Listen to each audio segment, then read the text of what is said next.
think I did too much. Might have done too much. Here it's like pink and it's pale and ashy and red. Like I have a rash. I have all these brushes. I'm not really too sure what they do and how to use them. I think maybe not. I don't know if this is working. Maybe if I had concealer. I feel like my little sister and little cousin could do better than me, and they'll probably be looking at me weird.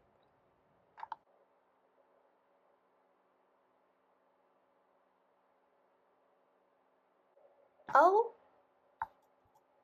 no. Maybe eating, not feasting. Amuse-bouche. Oh yes, sweat.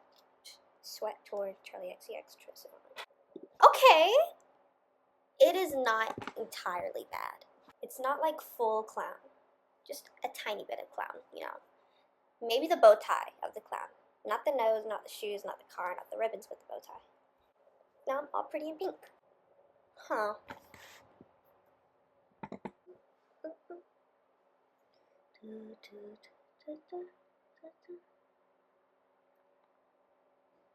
This took me almost an hour to do, but I tried. That's the important part. I tried. So I think we can establish that me and makeup don't necessarily mesh well together as of this moment. But you know what? Not everything does. Let's go on a little philosophical road.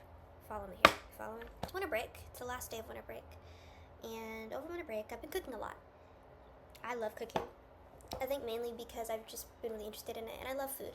And I dealt with an eating disorder, and I still deal with it, but to a lesser extent. And I think cooking really helped me navigate it, as it gave me so much more freedom with food than I had before. And I'm a part-time vegan, so what I mean is I'm never gonna fully commit, because that's not smart. But I think that You know what I was trying to say? I think that cooking has really helped me heal in a lot of ways. I'm Caribbean. I'm from Trinidad and Tobago, which is actually under shutdown right now because there's just a lot of crime going on. So please pray for us and my family and everyone there. But I think cooking is very important in a lot of cultures. Food's very important in a lot of cultures, especially in Caribbean culture. Learning my grandmother's recipes, it just brings a lot of nostalgia and memories. And I love food. And for a while, I have been cooking just because for a while I've been pretty down in the dumps. I felt like I haven't really had a moment to breathe. You know, I leave home abruptly after the hospital, and I start high school in an entire different state where I know nobody. It's just a ginormous high school, and it's not what I'm used to. I'm the only black person in the majority of my classes, dealing with kids I've never met before who are much different culturally. LA is much different from South Florida, and you know, it was just hard to adjust. But, you know, when I first moved, I did have some months off before I physically went to school, so I would cook a lot and clean a lot for my mom, very domesticated. And then I went, and, you know, I'm making friends, I'm doing good, and then my grandma dies. Dealing with the fallout of that, coming back, and then that summer just rotting. I lost so much weight, muscles atrophying, getting back up, doing it again, trying to do things, and then now it seems that like everything's good, but then there's still stuff I have to deal with, which landed me in the hospital in the first place. So I'm dealing with external and internal things, but I don't know what my point is. I don't remember.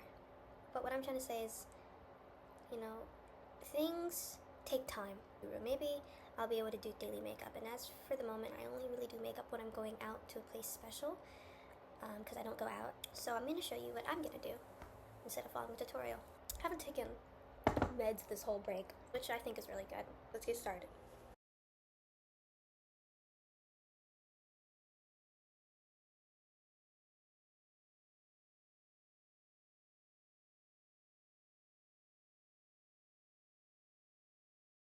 Like, there's so many opportunities, but I'm so bored.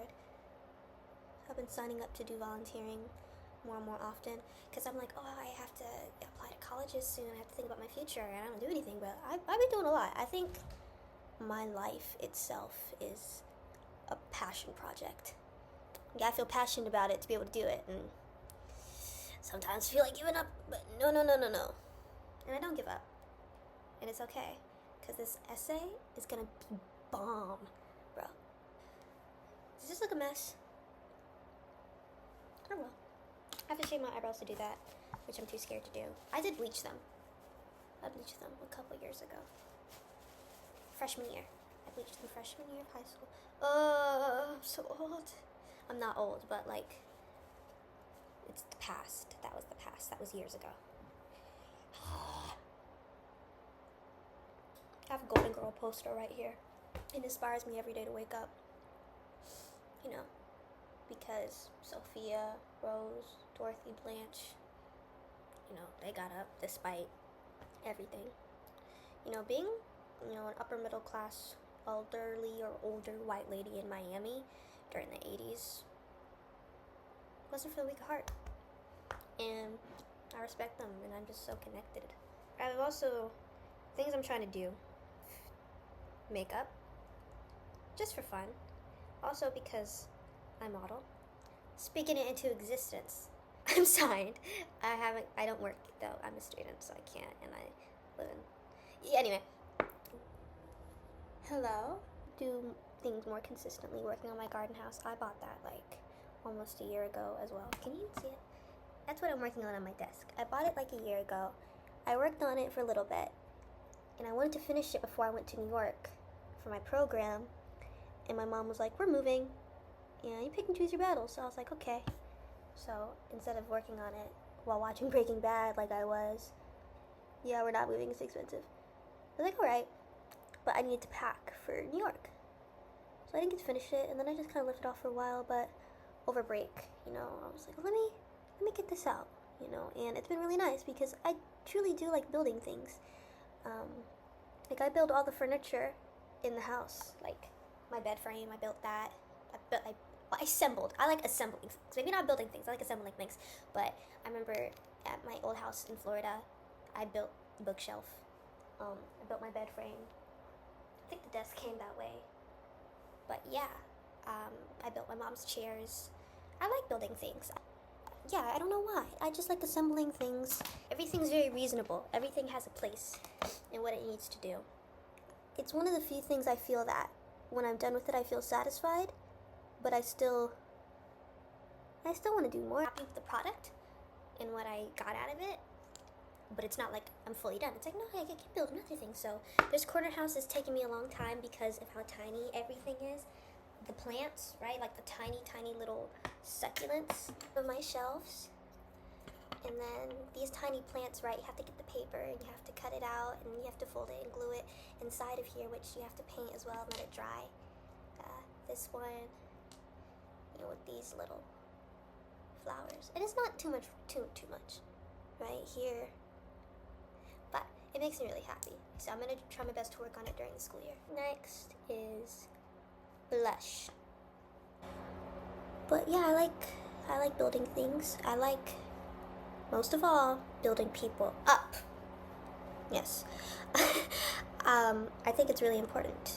I think kindness, humility, and compassion are the most important things in the world, because I hate when people, like especially your parents, when they're like, I'm only harsh because like I need you to be strong, or I'm only harsh because like the world is cruel and it's mean and you need to learn. And it's like, the world is cruel and mean because you're cruel and mean. You get that?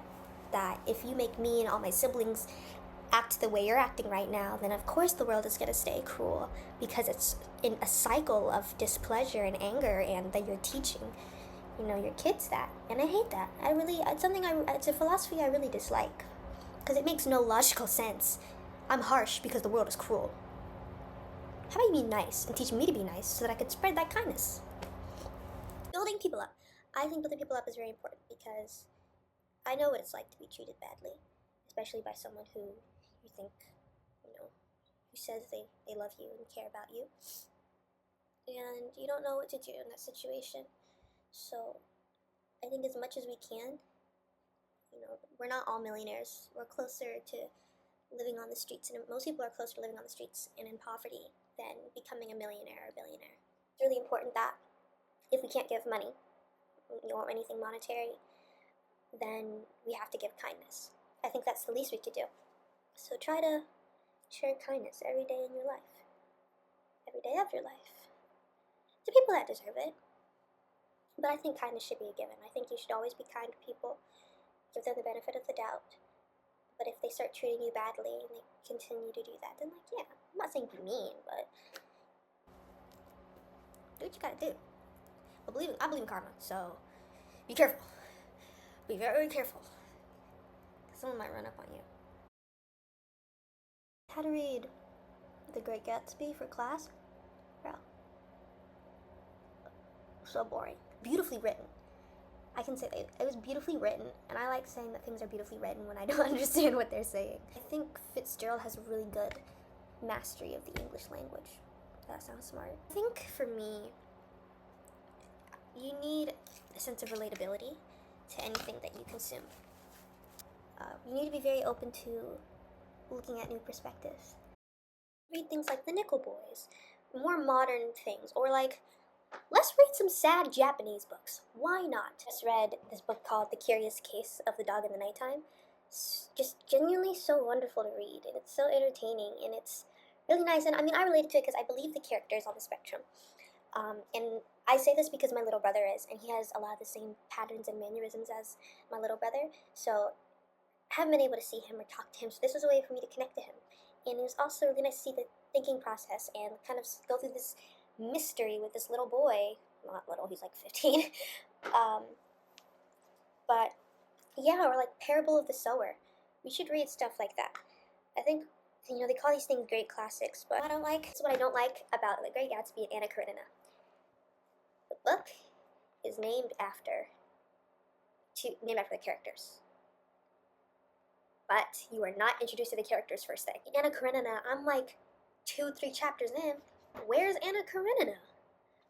That book puts me to sleep. I cannot read that book without conking out. And I'm looking like Great Gatsby, and it's like, who is Nick? I'm grateful. I have an education. I get to meet kids I don't like.